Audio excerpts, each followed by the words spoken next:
নমস্কার বন্ধুরা, আর জি কুকিং চ্যানেলে আপনাদের সবাইকে স্বাগত। আজ নিয়ে হাজির হয়ে গেলাম রুই মাছের ডিম দিয়ে পুঁইশাক চচ্চড়ি রেসিপি নিয়ে। তো চলুন শুরু করা যাক। আমি এখানে পুঁইশাকগুলো ছোটো ছোটো টুকরো করে কেটে ধুয়ে নিয়েছি। আর পুঁইশাকগুলো আমি খোসা ফেলিনি, কারণ পুঁইশাকগুলো খুবই কচি ছিল। আর কিছুটা পুঁইশাকের কচি পাতা একটু বড় বড় টুকরো করে এগুলোকেও আমি ধুয়ে নিয়েছি। আর এখানে নিয়েছি আলু, ছোটো টুকরো করে কেটে নিয়েছি। 3টে পটল অল্প খোসা ফেলে 2 টুকরো করে কেটে নিয়েছি। আর এখানে নিয়েছি কিছুটা মিষ্টি কুমড়ো। সব সবজিগুলো আমি কেটে ধুয়ে নিয়েছি। আর এখানে নিয়েছি 150 গ্রাম রুই মাছের ডিম। এটা আমি ধুয়ে পরিষ্কার করে নেওয়া আছে। উনুনে কড়াই বসিয়ে 1 চামচ পরিমাণে তেল দিয়ে দিলাম। তেলটা গরম করে অল্প একটু লবণ আর অল্প একটু হলুদ দিলাম। এখন মাছের ডিমগুলোকে দিয়ে দিলাম। তেলের ওপর যদি লবণ হলুদ দিয়ে তারপরে মাছের ডিমগুলো ভাজা হয়, তাহলে কিন্তু ডিমগুলো ফোটে না। আগে থেকে লবণ হলুদ না মাখিয়ে একবার হলো এইভাবে ভেজে দেখবেন, মাছের ডিমগুলো কিন্তু একটুও ফুটে গায়ে আসে না। আর খুন্তি দিয়ে ভালো করে চেপে চেপে চেপে চেপে যতটা সম্ভব ডিমগুলোকে ছোট করে নেওয়া যায়। ডিমগুলো ভেজে নিয়েছি, ডিমগুলো নামিয়ে নেব।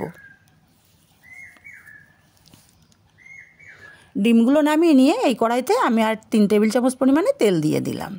তেলটা দিয়ে কেটে ধুয়ে রাখা পটলগুলো দিয়ে দিলাম। পটলগুলোকে হালকা ভেজে নেব।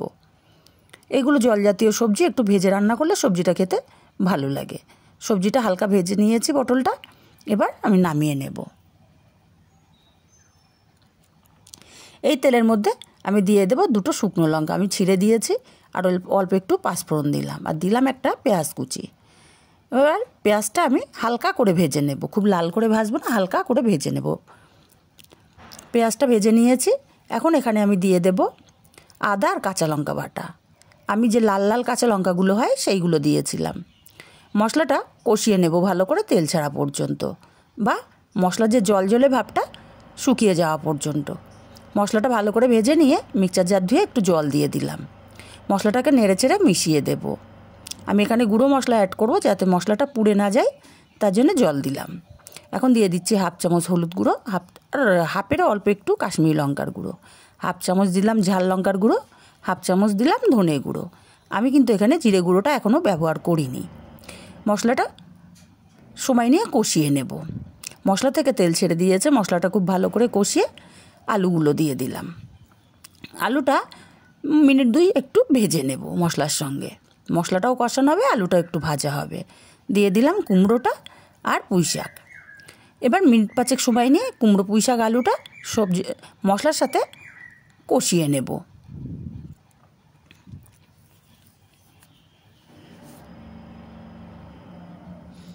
সবজিটা আমি কষিয়ে নিয়েছি কিছুক্ষণ।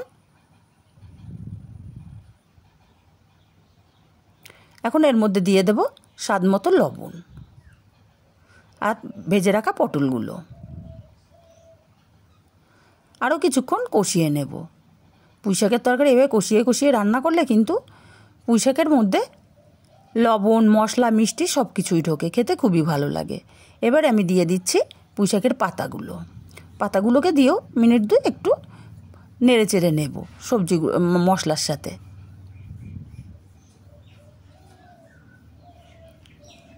এবারে দিয়ে দেব ভেজে রাখা ডিমটা দিয়ে সবজির সাথে মিনিট 2-3 কষিয়ে নেব।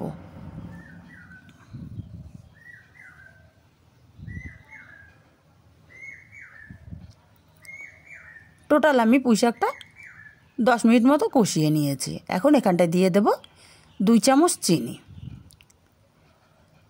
চিনিটা দিয়েও আমি আরও কিছুক্ষণ কষিয়ে নেব পুঁইশাকটা। টোটাল সবজিটা আমি 15 থেকে 20 মিনিট কষিয়ে নিয়েছি। এবার এখানে দিয়ে দেব পরিমাণ মতো জল। খুব বেশি জল দেব না, পরিমাণ মতো জল দেব।